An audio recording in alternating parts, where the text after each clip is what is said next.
Hello, everybody. I'm going to lecture on chapter 21, the early Renaissance in Quattrocento, Italy.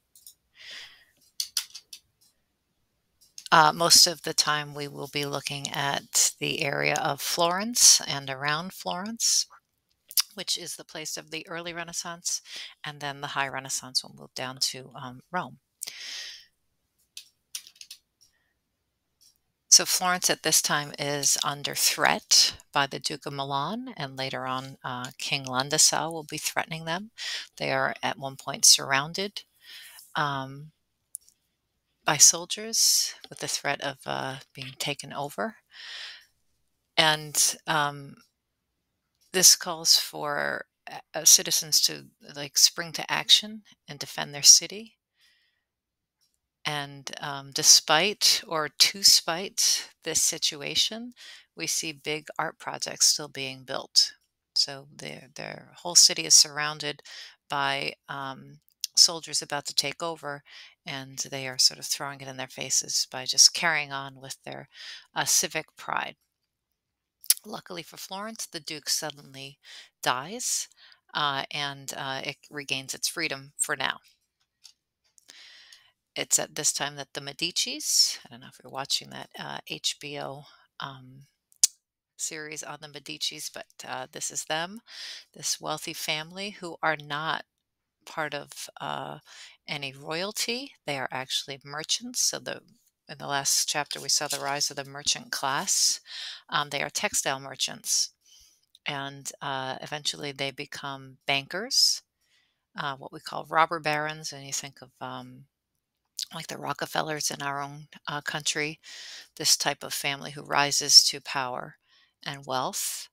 They are collectors of art and books, antiquarians doing collecting ancient books, and they are patrons of the arts. They put a lot of the money they make into art. And of course, this will reflect well on them as if they are cultured and educated and they can compete with royal patrons. So this is a bust of Lorenzo de' Medici. He was called Lorenzo the Magnificent. We think of the Renaissance as sort of starting with this one competition that was in Florence. If you were a young artist, um, you would go to study with a master, you would join a guild, and then to get commissions, you would often enter into competitions and hopefully win and then be the artist in charge of a big project. And a lot of this would be out of your own pocket. So we have this competition for the doors of the Florence Baptistry. This is a building we looked at in the late Gothic, but we're talking about these bronze doors here that are going to be designed. So these 27 wealthy families get together and get their money together, and they are going to commission these doors to be the panels, scenes of the Old Testament, to be sculpted by one artist. And in this contest, they make requirements. So it has to be in the shape of a quatrefoil, and it has to show the scene of the sacrifice of Isaac. So in the story, this is Brunelleschi's entry. In the story, um, Abraham is asked by God to sacrifice his son Isaac to prove his loyalty. And so he takes him up on the mountain, and just as he is about to kill his son, sacrifice his son, an angel flies in and stops him and tells him, God does not want you to kill your son. You can go ahead and sacrifice this this goat over here, this goat. So here we have Brunelleschi's entry, and we see that it's quite the moment when Abraham is about to put the knife right in his son's throat. You see he's actually grabbed his head, almost ready to break his neck, and the knife is right on him. And the angel flies in right at the right moment. You can see sort of like the grip on his arm. So it's very dramatic. As far as the composition, we see, the two main figures are here in the center, and we have Isaac's body, this very young Greek athletic looking body. Um, and we have Abraham in his sort of like drapery, looking very Roman-like. So this is, it's Renaissance-like, and this is the shape of the quatrefoil. We even have foreshortening here. These guys are like, this guy's, I don't know what he's doing the horseshoe or something, and this guy's adjusting his sandal. And this is the other entry. There's many entries for the competition. Ghiberti and Brunelleschi are the two youngest, as it turns out, and it comes down to just these two. So this is Ghiberti's entry, of course, in the quatrefoil shape. And we have, a similar scene. We have, Abraham right here looking at Isaac, who looks back at him. So they're having this moment of sort of like he's thinking about it, maybe hesitating, and Isaac looks back at him, thinking, will you do it? They're thinking about the decisions that humans make. We're going to notice that, of course, we have a nude, athletic male.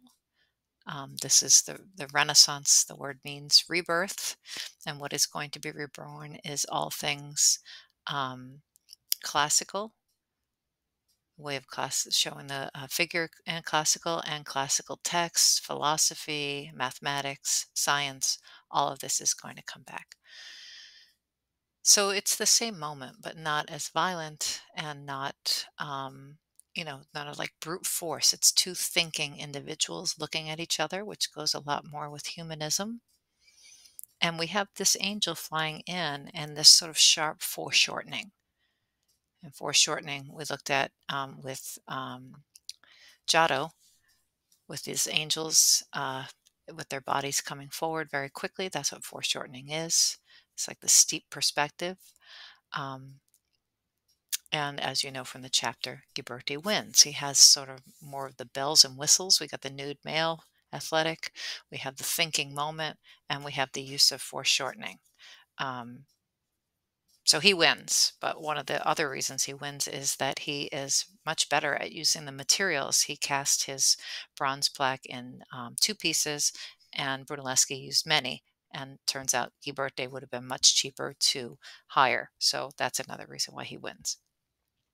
So Ghiberti goes on to, do a lot of things. Brunelleschi, we'll see him again, does not go away. He becomes one of the most famous architects in the Renaissance. So these are the East doors called the Gates of Paradise. Michelangelo actually called them that. Um, that Ghiberti designed, and of course these are not the quatrefoil. These are a later version that we're going to look at. We'll go back to this when we get to perspective. The East doors that he carved are moved to the south, and 20 years later he does new East doors, and not in a quatrefoil.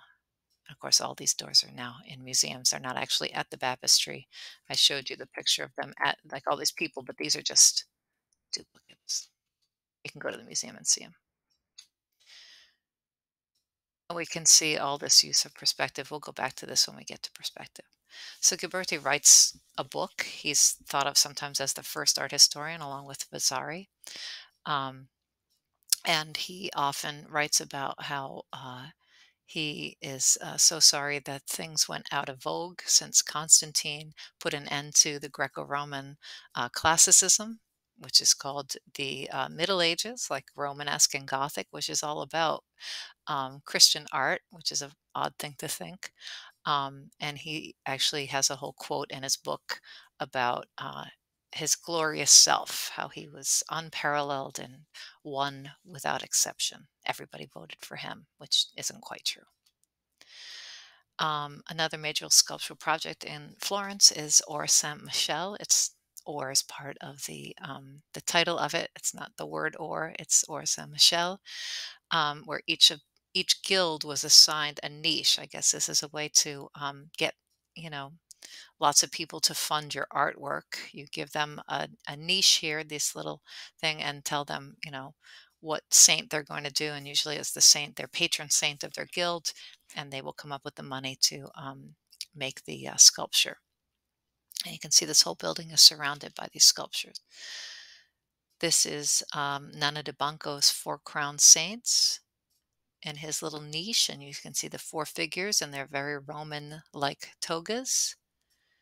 These are life size, and in the Middle Ages, life-size human sculptures were out of favor, and they definitely come back in the Renaissance. These four had defied a Roman order to carve a statue of a Roman deity because that is for pagans, and they were Christians, and they were put to death for this. So this is symbolizing, well, they were canonized, so they're saints for doing this, and it symbolizes, this idea of like holding true to yourself, which is also very reflective of the vibe in Florence at the time. This is what they're doing, so this goes with them.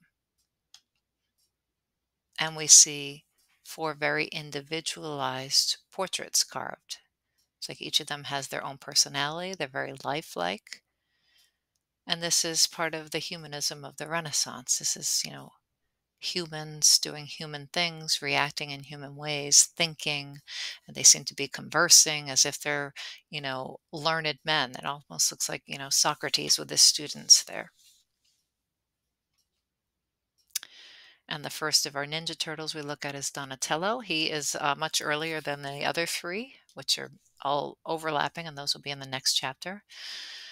Donatello did everything, but he was primarily a sculptor. And this is his St. George, which is on a niche of or Saint Michel.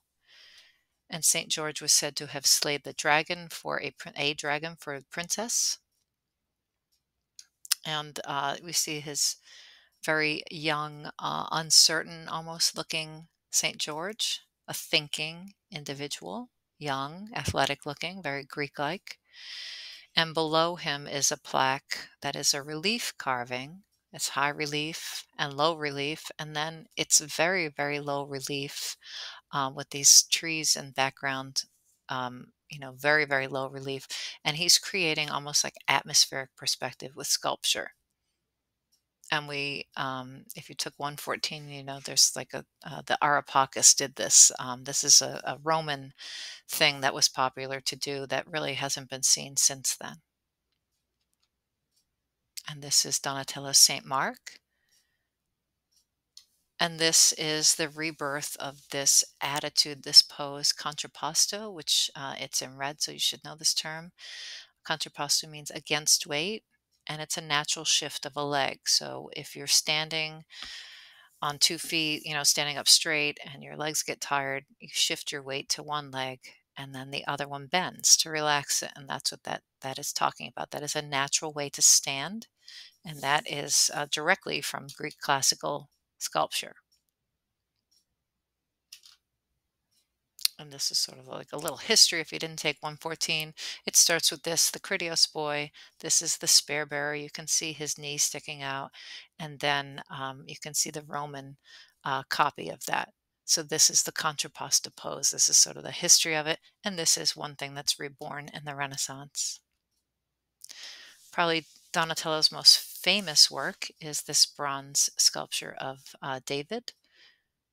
We haven't seen large-scale bronze sculpture in history, art history in a while. And this is one of the first nude male figures, other than the doors of the baptistry. So we have David here. He's young, very young. And the story of David and Goliath is that David has to slay the giant. He is tasked with it. He's a young boy, so it's a daunting task. And he does so with a slingshot, and you can see the rock here, and then he has to cut off his head. So he kills him with the slingshot and then cuts off his head. And this part of the story is the end, right? This is it after he's already done his thing. He's very relaxed. He is in his contrapposto. He's like a Greek sculpture. He wears, looks like a hat, but it's a helmet, and he has his long hair. So this is Donatello's David. This is also supposed to be reflective of Florence. Florence, defeats the Duke of Milan, and against all odds, even though they kind of did it because the guy died. This David reflects that. And this is an odd thing to happen at this time, this Greek nude boy sculpture arriving. Um, and it's probably a quotation of the Roman god Mercury. Right? We're in Florence and Rome and all over Italy. There's Roman sculpture everywhere. Artists would have been able to see these things. And here we have Mercury, who also wore a helmet and was also the slayer of dragons. So we see Donatello as sort of combining um, this Greco-Roman tradition and story with the Christian iconography. So at this point, humanism is bringing the classical past into the present. And Donatello does other very large scale bronze sculptures. This is Gattamelata, a fun name to say, which means honey cat. That was his nickname based on his mother's maiden name. And this we might even call a statue. A statue is like a public sculpture based on something historic or something somebody did that was historic. And in this case, it's Gattamelata as a mercenary. He is for hire. He would have his own army, and he is hired to protect Florence uh, and then sometimes Venice, but Venice has mercenaries as well.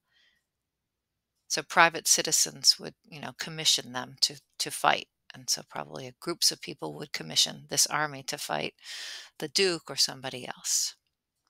So this is very Roman, this idea of equestrian sculpture, equestrian meaning horse, and generals on this. This is a direct quotation of things that are happening, would have happened in Rome. Right. So here we have the Roman sculpture here. Del Verrocchio was a painter and also a sculptor, and he overlaps with Donatello quite a bit, including the same imagery, the same types of stories and narratives. One of his students is Perugino, who we'll see in the future, and he was also a teacher of Leonardo da Vinci. And he liked to use oil paint, which da Vinci will experiment with as well. But we look at him as a sculptor. And here's his David. Again, same reasoning, the great defeat of a young boy against all odds. And this was commissioned by the Medici family. Verrocchio was known as a teacher and did attract all of these students. It's a great way to make money if you're an artist, if you don't win a lot of competitions.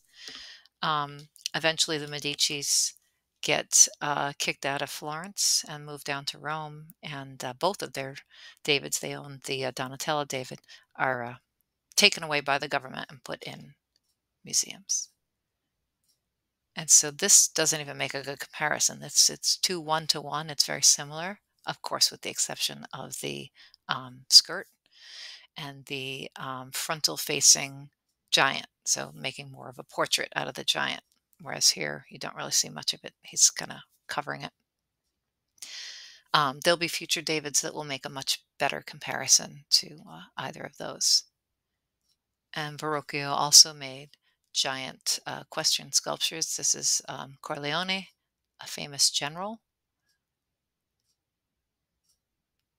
So this is pretty fierce. If you look back at the thing about the Roman generals is they always made their generals too big for the horses to make the generals seem more powerful, to make the sculpture more about the general himself. But you can see that Donatello's, the ratio seems to be the horse is very, very big and ferocious, right, as it should be. So the whole thing is very, strong looking. Another sculptor at the time, or a person who liked to deal with the images of the figure, I should say, is Pagliolo. And this is his bronze sculpture. This is not very big. It's only 18 inches tall. And it's on a triangle pediment. So you can it invites you to walk around it a lot more. And this looks incredibly odd because the story is that Antinous, the giant here, every time his foot hits the ground, he gains strength from his mother, the goddess of earth. When he touches the earth, he gains strength. She gives him strength. So uh, Hercules has to kill him by strangling him around the waist. He couldn't let him drop, or he wouldn't get the job done. So this is another story of Hercules killing the giant. And it's very similar to the David, um, but this one is very Hellenistic, like late Greek, which Paleolo would have seen. But Paleolo loved to sketch the figure in different poses. He was very good at it. And here you see almost every muscle in the legs here. Well, Brunelleschi did a lot more than just lose a competition. He goes on to be a very famous architect, but he's also credited with, well, we can say solving or inventing, but that's not quite true. He actually rediscovers and makes very popular this use of linear perspective.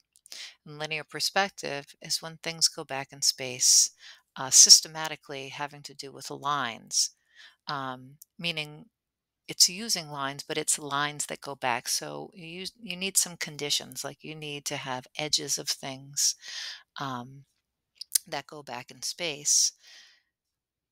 So it takes buildings or rooms or anything with lines, something that's rounded, say like an apple. You cannot use linear perspective with that. You have to use value or shading to make that look three-dimensional. But things that have lines or edges have their own rules. And this has been experimented with for since, here's the Roman wall painting.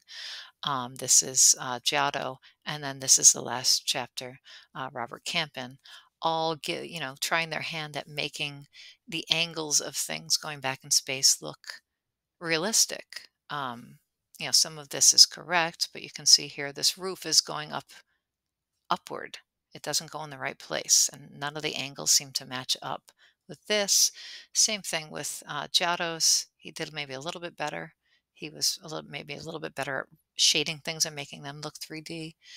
And then Campin tilts his whole room up so we can see everything in the room, all his symbols.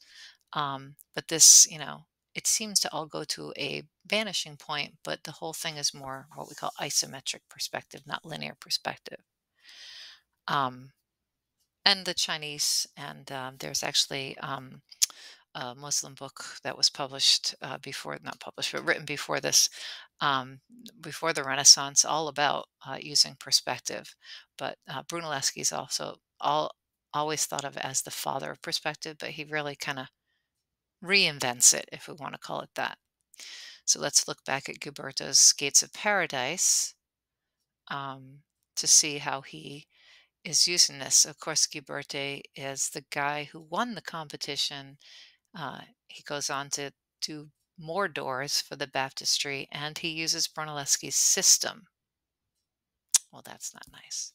All right, so here we have Isaac and his sons, another Isaac here, and he's using the system of one-point perspective. You see all these lines go back to one point. That is one-point perspective. It's like if you're don't do this, go on a railroad track and look down. You know that you've seen photographs of this where it looks like everything converges to one point, and that point is called the vanishing point. Or you can use 2 or 3 different points if you're going to curve stuff, but we're going to leave it at one point for now. So this is Donatello's. He uses it too. This idea of things going back in space with perspective. And once Brunelleschi, sort of does this, it spreads like wildfire all over Italy. And it takes a while, but it will get to other places as well. One of the first paintings we look at as truly using it is Masaccio's Trinity. This is in the Church of San Maria Novella in Florence. And this is the painting over here in the square, just to show you it's what we call in situ, meaning it's in the place it was made. It's on the wall, and it's supposed to create, um, sort of a false space, as if you have another chapel that you go into rather than, paying for their own private chapel, they had Masaccio make it look as if it went into the wall using perspective. And this is the painting here. This is the full painting, but mostly we look at the top. So Masaccio is often thought of as the father of Renaissance painting. Right, we have Ghiberti with the doors, using all the humanist things. That's sort of the kickoff of the Renaissance. We had Giotto dipping his foot into the Renaissance, but Masaccio is the person who comes along and sort of solidifies all these things into one. He uses one point perspective. He has this solidity of figures, a consistent light source, this idea of humanism. And he traveled to Florence, to Rome, and he died very, very young at 26, which is just astounding considering the work, the amount of work he left behind. And he was incredibly influential. It was also said that he knew Brunelleschi, and Brunelleschi himself probably taught Masaccio this idea of one point perspective. So we have everything, all the ceiling, the coffers on the ceiling here, this arch, they all line up and go sort of like right through the arms of Christ on his crucifix to the bottom below his feet. And this doesn't do it justice. You have to stand in the church in front of it, looking up at it. The picture I showed you, it's displayed higher up. And then the architecture would all seem to make a lot more sense, right? You know, if you look at it straight on, as if you're floating in the air in the church, it doesn't seem to make the same impact. The Brancacci Chapel is probably better known. So this is considered almost like the Sistine ceiling of the early Italian Renaissance. So Masaccio studied with this is a private chapel. By the way, this is just like the Holy Trinity made it look like it was a private chapel. This is an actual private chapel that the Brancacci family, who were very, very, very wealthy, just like the Medicis, paid for. So Masaccio studies with Masolino. Actually, Masolino means Tom, and Masaccio means clumsy Tom or ugly Tom. That's what the Italians do with their names. They usually name people either where they're from or some kind of cruel nickname. So Masaccio, that's what we're going to call him. So Masolino actually started the Brancacci Chapel, and then he got a commission to go work in for the King of Hungary. So he went there, and he left, Masaccio to finish the chapel. So this red square on the right is the part that Masolino had done, and this part here on the left is when Masaccio took over. So this is the right side. This is Masolino's, and you can see, it's like a big piazza, and then there's these, lots of figures around, but not like crowds or anything. And then we have Adam and Eve up here. So that's the right side of it. And then this is the left side. And you can see right away this idea of like really big areas of space, this atmospheric perspective. This is Masaccio's Adam and Eve. And then we're going to look at these scenes here. So this scene down here, this is the transfiguration of St. Peter. Here he is like going up to heaven. We're not going to really study this because we're going to look at the other two scenes, but I just want to show you here this little scene over here. Masaccio actually puts in his own portrait, and this is Masolino, and this is most likely the architect Bramante. Yeah, I guess he looks maybe a little on the clumsy side. I don't know. Masaccio. But let's look at his expulsion of Adam and Eve. These are just two details, and this is the whole thing here. And you can see this is after they have done the unthinkable and eaten the apple from the tree. after the serpent tells Eve, "No, it's okay. Go ahead and eat it." So they have just committed the original sin, and here's the angel in their foreshortening. You remember Giotto came up with this whole, like, he didn't come up with it, but he perfected it. Sachio probably saw it. So this foreshortened angel guiding them out, pointing, get out. And here they are reacting. We have Eve covering herself because she has just realized she's naked, she's nude, she's human. And instead of covering himself or his body, Adam covers his face. He's ashamed. He's covering his identity. So it's a very, I mean, check out this face. It's just like such anguish. Like they can't believe they've like ruined everything for mankind, not just themselves. Um, so let's just make a comparison with Massolinos. Of course, the beginning of the story, when here's the very funny woman-headed snake tempting them, and then the end of their story. Masaccio got the better topic, I think. Um, just to show you how like solid his figures are, but he's also known for such a consistent light source. You can see here, this light is kind of diffused all over these figures, but here we see that the light is sort of striking this way. We know exactly where the light is coming from, and then everything gets dark systematically according to how light would actually hit a figure.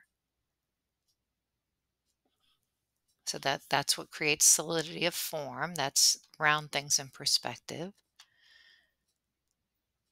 Just to show you, this was cleaned. Slide I just showed you was the dirty version. And at one point, and this will be coming up as an assignment topic, fig leaves were painted all over the nudes, all over Rome and Italy, and you're going to look into that in the future. And this pose would have been something Masaccio would have seen. This is the Capitoline Venus. This is a sort of way of the Greeks and Romans got away with showing female nudes, right? In general, males were nude and females were clothed. But if you show a figure by the bath, here's a cauldron of water or amphora of water, and the clothing she just took off to step into the bath, and she is like being very modest and covering herself.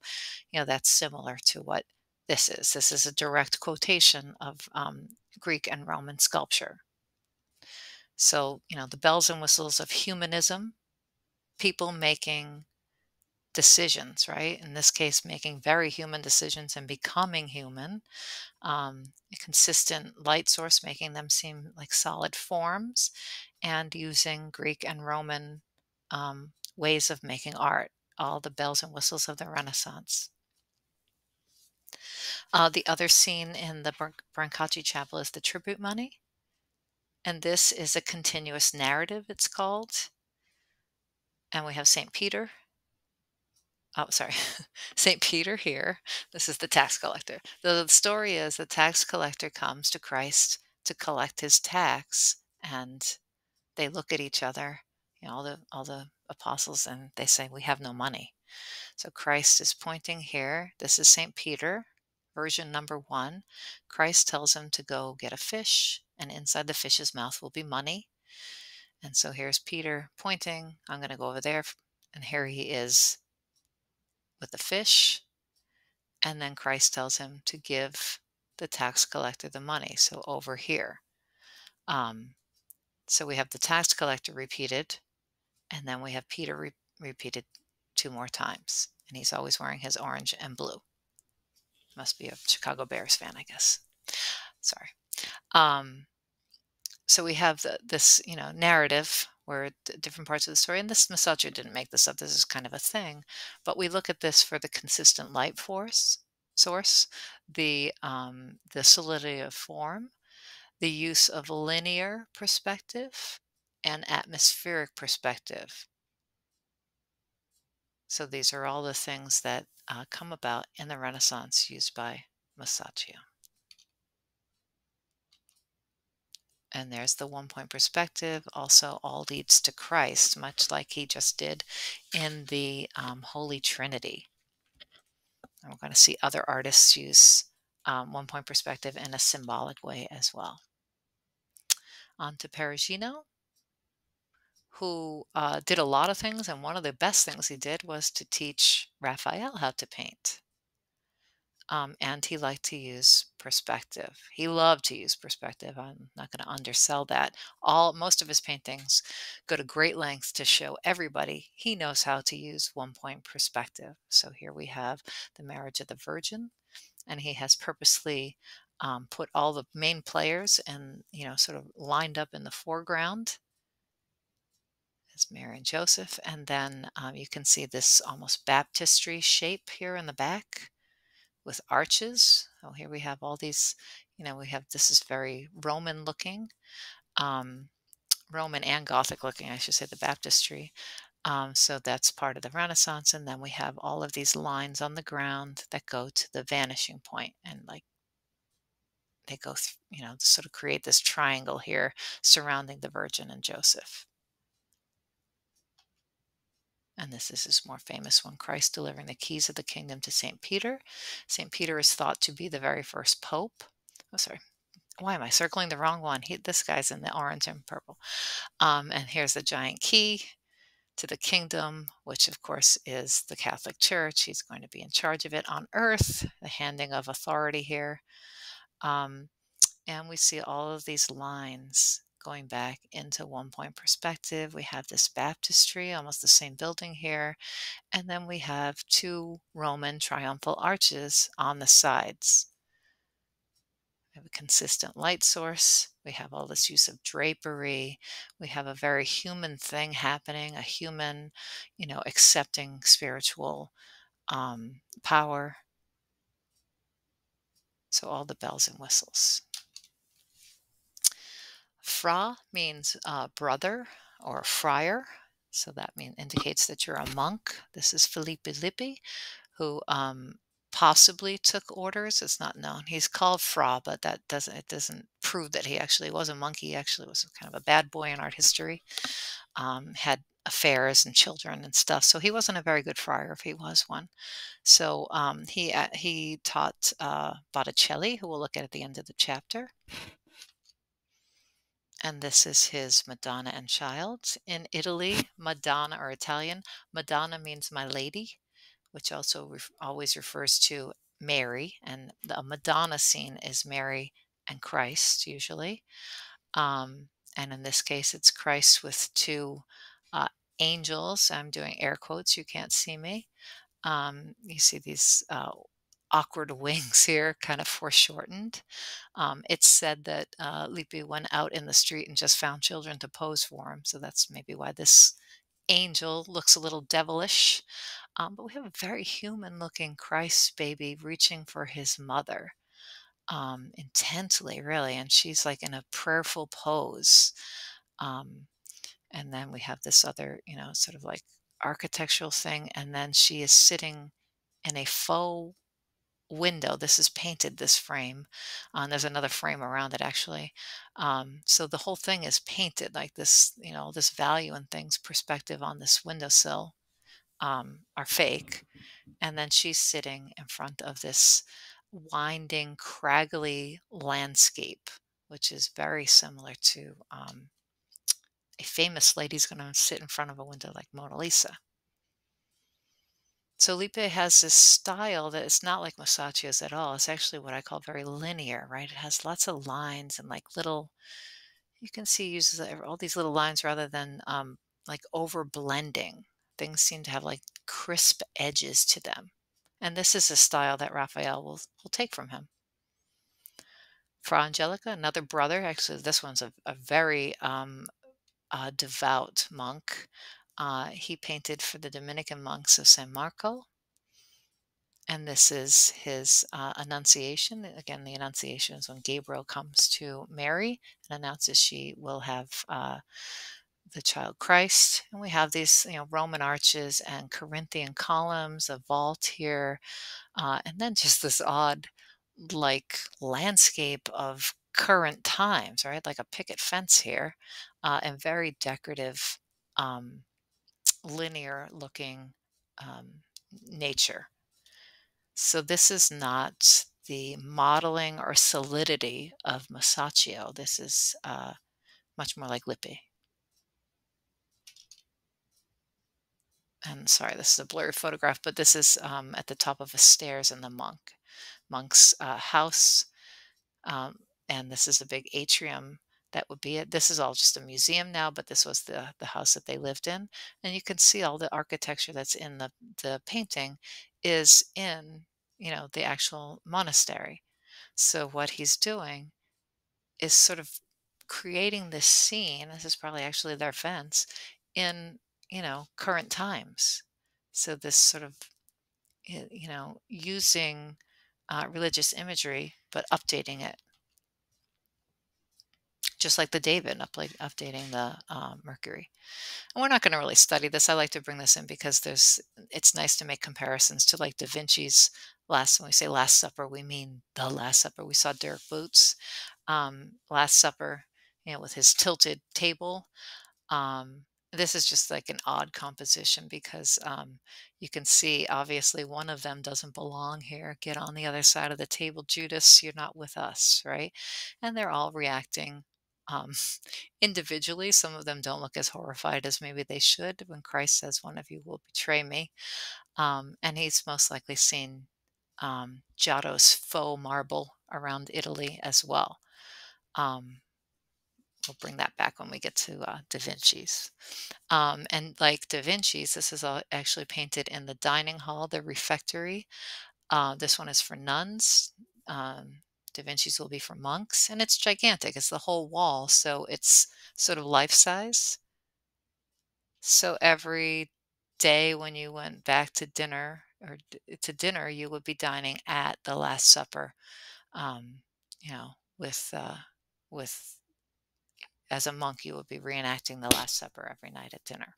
And we'll talk about that again with Da Vinci's. Ghirlandaio, we're not going to really study. I just want to pinpoint he is the teacher of Michelangelo.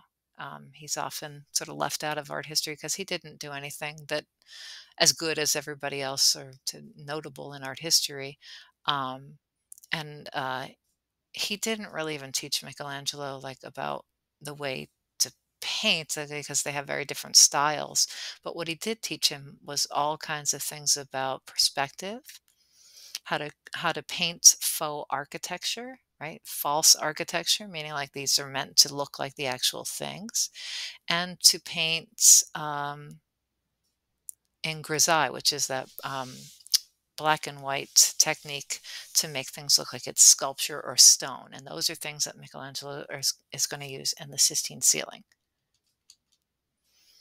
Botticelli is an artist that also worked for Lorenzo the Great Medici. And he was a student to Lippi for painting and Verrocchio for sculpture. And that was a self-portrait he stuck himself in. This is a thing that artists do, as you see. And this is his painting style. It's like Lippi's. It has this very line-like quality, but he is incredibly good at painting skin tone. And look at this. This is so real looking. It's like this faux metal. He's more, he's this two of his paintings he's very famous for. This is Primavera, which is possibly a picture made for Lorenzo's wedding. And we have it's a picture of Venus here with her son floating above her Cupid. Um, and then we have two other scenes happen. Well, we have the Muses here, and then we have Mars over here, and then we have this odd scene here, which is most likely a zephyr or the wind blowing in the goddess Chloris, who is the goddess condemned to the underworld, and she's allowed to come up for 3 or 4 months a year, just like spring. So she represents spring, or possibly this figure. This might be, the figure sort of he's transporting her from the underworld, and she's going to, manifest into this spring. Like she has her spring dress on. It's all her flowers and stuff. And Mercury is possibly there to indicate staving off of storms, but also Mercury's figure.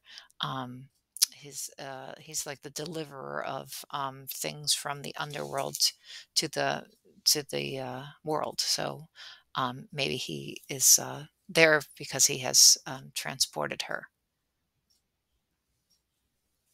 So we see mythological stories, possibly reflecting, Christian things, this idea of rebirth, regeneration in the spring, reflecting the life of Christ. Or it might just be a decadent piece of art that that Lorenzo wanted. This is probably his more famous painting, The Birth of Venus by Botticelli. And here we see the classical female nude. Right? We saw it with Adam and Eve, and that makes sense, right? But this is a mythological female nude. The myth of Venus as she comes into the world fully formed, and she comes on the foam of the sea, being blown to shore. So here you see it happening, and luckily she has a giant shell she's found to be blown onto the shore, surfing on it. And when she gets to shore, the Graces, promptly run and clothe her because, she is nude. She is perfectly formed and not quite human until she touches her foot on the shore. So this obviously has some religious connotations, original sin, um, but also at this time, the church with humanism comes this idea of philosophy, this regeneration of philosophy. And once people start questioning things, they question everything. So people are questioning, like, where does the soul come from? Are you born with your soul fully formed, or does that happen during your life? And so this might also be referencing that. And just a note about that, the church does open up the doors for this kind of thinking, this more questioning and, philosophy. And eventually, if you let people think on their own, they might not think what you want them to think. So we'll see how this goes for the church in the future. So those are the things I just said. All right, Montaigne, we're going to look at him for foreshortening. This is our guy for that. He loved to do foreshortening. So this is a chapel that he has. And this is at the top of the chapel, this oculus. An oculus is an opening like the Pantheon in Rome. And he has all these angels and figures foreshortened. He was a master at it. We're also going to use the word trompe l'oeil. Trompe l'oeil means to trick the eye. That is a French term, but it means this kind of thing. Like people looking up would think this is an actual opening in the ceiling. As a matter of fact, all of this stuff is fake. It's trompe l'oeil. He painted the whole thing to make it seem as if it's, a carved ceiling with these medallions and then this oculus.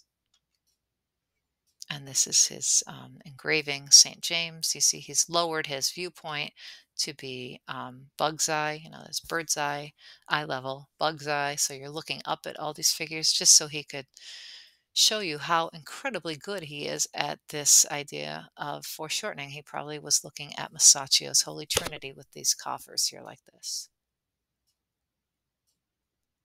So Montaigne and foreshortening. This is his foreshortened Christ. Probably one of the oddest paintings of Christ ever because, it's the Lamentation. You could see their reactions here, but it's in such a strange, I mean, if you foreshorten something so steeply, everything gets so incredibly awkward. And so, of course, he was criticized for showing Christ's feet to be like the forefront of the painting. Um, but he just absolutely loved foreshortening. He took every opportunity to do this. And Pagliolo, we saw him at the beginning with the bronze sculpture with Antinous and Hercules. He studied the human form in many different poses and different materials, almost like Greek vases. He makes like fighting figures. He probably had, studied Greek engravings or Greek vases and made engravings of them. So that's just a good example of like that. This is what the Renaissance, this is just like a whole Greek scene here. There's like no religious iconography at all here. This is all just, a Greek quotation. All right, on to architecture. We're going to look at the dome, El Duomo, of the Florence Cathedral. Remember, the cathedral was already built. They built the cathedral without having a plan for the dome, and it actually remained open to the sky for a long time until Brunelleschi, our loser of competitions, is commissioned to, or actually wins a competition to build the dome. And he comes up with this way of sort of making rings of scaffolding around it. And it's like a shell and a shell and a shell. Um, and it's a very odd shape. And the problem, like many people have made domes, the Romans came up with a way of doing it that has been imitated with Gothic cathedrals. The problem is those buildings were made at the same time. They had a plan for the dome. This is an odd shape to begin with, that he had to deal with. He had to figure out, how it's like taking something very heavy and putting it on something that's not as heavy, figure out how to do it in a very odd shape. And so he became very famous for creating this dome. And that's his drawing there of it. And he did this herringbone pattern to interlock the bricks for strength.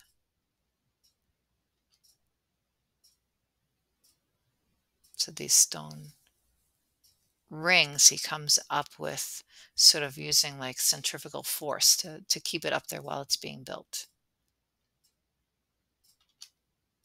And he went on to do, create many, many Renaissance buildings. He's thought of as sort of like the quintessential Renaissance architect of this time period anyway.